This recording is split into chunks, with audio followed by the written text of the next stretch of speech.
Assalamualaikum warahmatullahi wabarakatuh. Salam salam. My name is Andhika Mahardianto, and I am from SMAN 81. I will be taking the government position on criminalizing recycling. Every day, we inch closer and closer to the clawing hands of the climate leviathan, which will tear apart each societal structure and community us humans have built for generations. The future of our planet's climate will be bleak enough that most of our generation do not think that there will even be a future. However, we can mitigate these impacts by reducing emissions and pollution wherever we can. As the climate problem requires swift and immediate action, this House believes that we should criminalize not recycling. This House will justify such intensive action by various mechanisms. First, we should establish all the ways in which recyclable waste can be processed.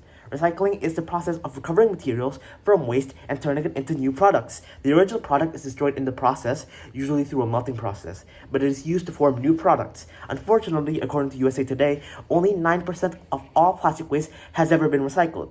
Landfilling is disposing of waste by putting it in a pile and covering it with dirt and other materials. Landfilling effectively mummifies the material as insulating it from sunlight and airflow and the atmosphere, which will slows decomposition by a lot. And according to the UNEP, 85% of all plastic waste ends up in landfills, leaching poisonous byproducts into the soil. Incineration is the process by which waste materials are burned or gasified. According to the World Bank, around 11% of all waste is incinerated.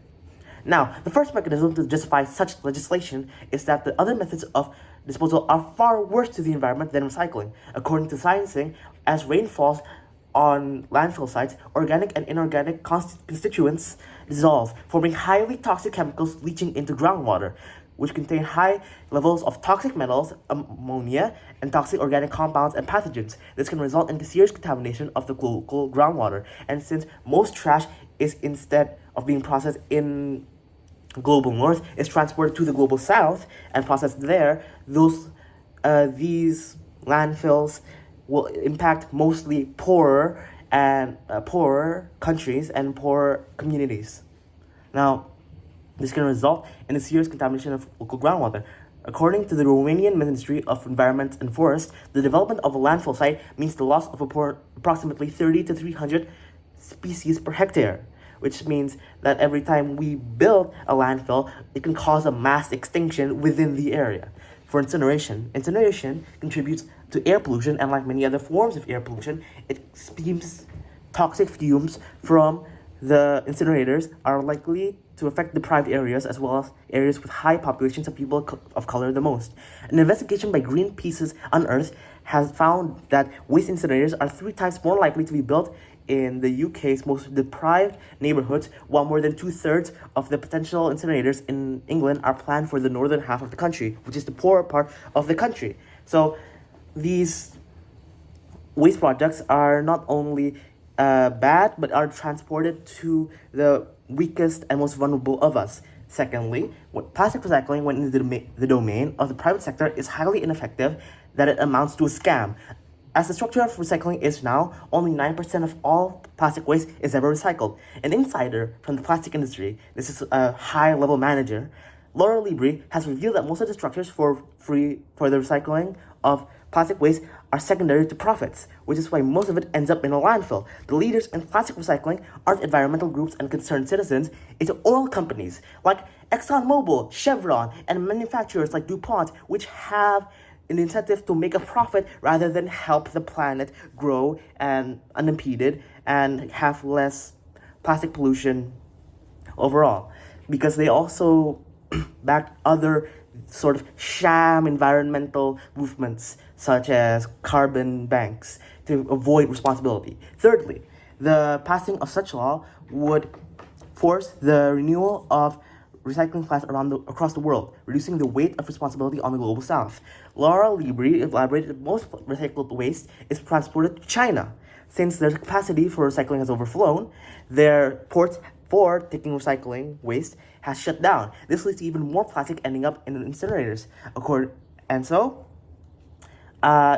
They start transporting the waste also to South America and Latin America. But these countries are very poor and they don't have the infrastructure to take these sorts of mass imports of plastic waste. So it only ends up polluting their atmosphere, polluting their environments, while the people in the global north are the ones creating these wastes. Even during the COVID pandemic, there has been a 20% drop of recycling in Europe, 50% drop in parts of Asia, and 60% hit in the United States itself, which means that the United States, instead of taking responsibility for its own waste, has transported to other places.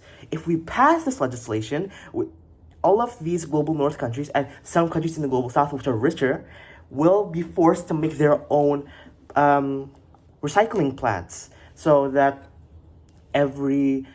since everyone is forced to recycle, it means that there will be more demand for recycling plants, making it a more profitable and enduring industry. And most people would ask, how effective is recycling? So recycling may seem like such a small part of a large project, and it is, but recycling, according to Celeste Robinson, Project Drawdown estimates that recycling between 2020 and 2050 will reduce emissions by 6.02 gigatons of carbon dioxide, equivalent to taking over 1 billion cars off the streets for 1 year. This is a big number, which means that handling this recycling problem will have to be a big part in our project to mitigate the impacts of increasingly worsening climate change. So the conclusion we can draw from this is that we must create the legislation which will force private citizens and companies to recycle a lot more, even by criminalizing them.